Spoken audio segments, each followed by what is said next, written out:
Now, from Atlanta News First, the issues that matter to you. This is On the Record. We'll start back. Thank you so much for being with us here. We appreciate your time. And so I wanted to get just folks a little background on you and what you've done in the past. I know that you have a long history with FEMA. Yes, Yeah. I do. I've been with FEMA for 28 years, done over 250 disasters nationwide. And I worked in infrastructure, where I worked with roads and bridges and wastewater treatment plants and power companies and local and city county governments.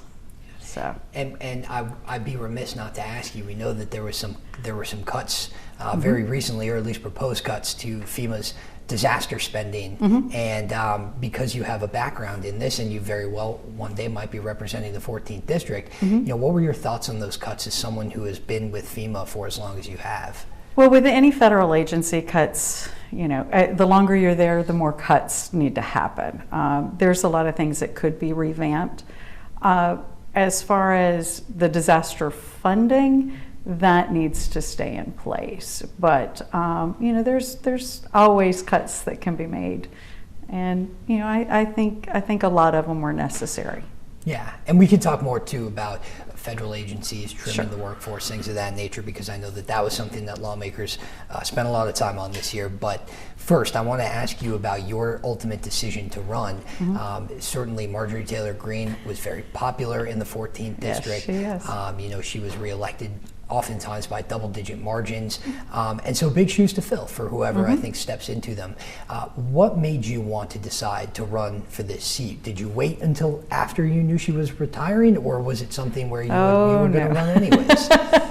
I actually started my race in June. I could not run because of the Hatch Act, and I believe in following things by the law.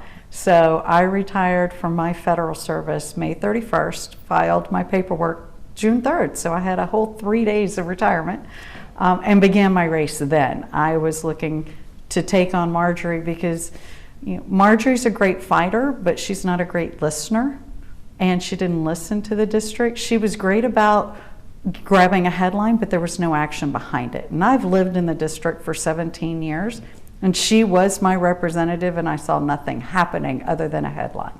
And I wanted to hold her accountable for that. Yeah, what were some of the things you wish that she had done more of for the district? Well, bringing in small businesses, building up our trade schools.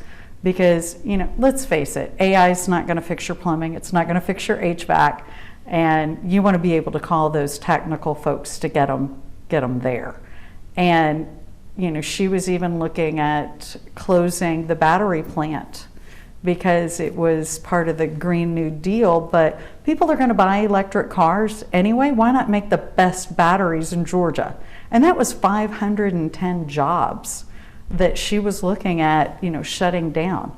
So we need to build up our small businesses, build up our trade schools, because those folks in the trade schools, they become entrepreneurs. They become part of the community. They become a small business, and heck, you know, not everybody's designed to go to college. And, you know, we need that expertise because we've lost it. And she has done nothing to pull any of those small businesses, build them up, and she's even looking at shutting down things that keep people employed with good paying jobs. Right, so what I'm hearing is I think you just wanted someone who was thinking a little bigger. And more action oriented instead of just, you know, she never had a plan. She would call things out, which is great. She has a phenomenal way of calling things out, but there was no action behind it. So I, being a federal servant for, you know, 28 years, I'm the only candidate in this race that has federal experience. And I know how to work with other federal agencies to get the money we need. So I know what those processes are that no one else in this race can. Yeah. Did you vote for Marjorie when you were in the district and she was running? I did not. I voted, but I didn't vote for either one because I mean, yes, I wanted a Republican in it, but I didn't think that she was my right choice. Yeah. I want to talk to you about your issues, your platform. What will be some of the chief concerns that you have, obviously going through this campaign, but if you're elected in your service as the representative of the 14th District, what does the district need right now? Well, like I said, we need to build up our small businesses. We need to get government out of the way of small businesses. We need to get the red tape out. And then also we need to work within Washington, not just, when we start fighting, everybody gets bloody and nobody wins. But when we start working with each other and we start working to get things done, then Washington doesn't beat itself up. We get things done and everybody wins. So we need to learn to work together. We need to put statesmanship back into this office. And we need people that aren't just fighters like Marjorie was, but we also need people that are listeners, that are the voice of the people. I like to use the headlines to show what we've done, not to just call things out just for the sake of calling them out. Yeah. If you are elected, you'd be presumably working closely, not just with other members of Congress, but with the president, with the White House. I know that he keeps a very close eye on the 14th District, given you served for many, many years there. But what do you think of your ability, if you're elected, to be able to work with President Trump, especially given how we saw things play out with him and his very once close ally towards the end of Marjorie Taylor Greene's tenure? I am all for Trump's policies. I mean, we've secured the border. We're stopping the drugs coming into this country. We're, making sure that, our economy is, the tariffs are in place so that we're not being taken advantage of. So I'm all in support of his policies and making it work. So, but we need to learn to work together to get it over the finish line. Right. Well, does it scare you at all watching the way that it played out because again, Marjorie Taylor Greene was, I think we can both agree, if not one of, maybe the most fervent supporter of the president in Congress, and things really turned on a dime. Do you have concerns, again, that if there are disagreements and if you're elected, that might end the same way for you? I think, you're always going to have disagreements, because unless you're just a rollover, you should have disagreements and you should understand both sides of it. But I would not go and complain in public. That I think those meetings need to happen behind doors, and you need to work with each other to figure out how does the American people win, and that should be the sole source regardless. You mentioned already small business development, economic development in the 14th District. I think that the 14th faces a lot of the same issues that we see in many, many districts around North Georgia and the state generally, where you have cost of living is a concern for people. Affording medical care, or even being able, in the 14th especially, being able to get to medical care is a huge problem. How do you tackle those kind of day-to-day things? Like, what are your plans for people who are facing this affordability issue, this healthcare issue, this issue of food insecurity, this issue of lack of childcare, all the things that we see across the state? Do you have plans to bring solutions? Well, I mean, the Affordable Care Act, let's just be honest, it has ruined our healthcare system, because the federal government is not part of your auto insurance, but yet we've got very competitive rates. So the government needs to get out of paying these insurance companies to not lower their rates. It was a false pretense of, yes, you're paying a lower rate, but the government is picking up the difference. So the insurance companies have no incentive, and there's no competition, because they know the federal government's going to pay the difference. So just like car insurance, we got to get out of, the federal government needs to get out of the way of competition. And that's what's made our country so great, is competition is what fuels, lower prices, to get things happening. So I think if we cut the red tape, we let entrepreneurs do what they do best, let companies do what they do best, then competition will automatically, just by its pure nature, drive down prices. Yeah. we've seen Governor Kemp certainly be a fan of offering tax incentives to big companies to come in and stoke some economic development. I know there's been a little bit of that in the 14th district. When we talk about almost a paradox between, offering large companies these tax breaks, but wanting to keep the government by and large out of the business. How do you see a role as a federal representative, perhaps working with the state on bringing larger scale economic developments to the 14th district? We see, in Brunswick, the Hyundai plant. We've seen up in Dalton, the Q-Cells plant, and lots of solar and battery energy projects that have gone on up there. When you talk about economic development, how do you balance big business versus like your mom and pop store? And do you want to bring more big business into the 14th? I think we need a combination of both. But I don't think that we need to be incentivizing big companies that can afford to pay the taxes. Yes, we can offer them, because Georgia's one of the best places to have a business because we're a right to work state.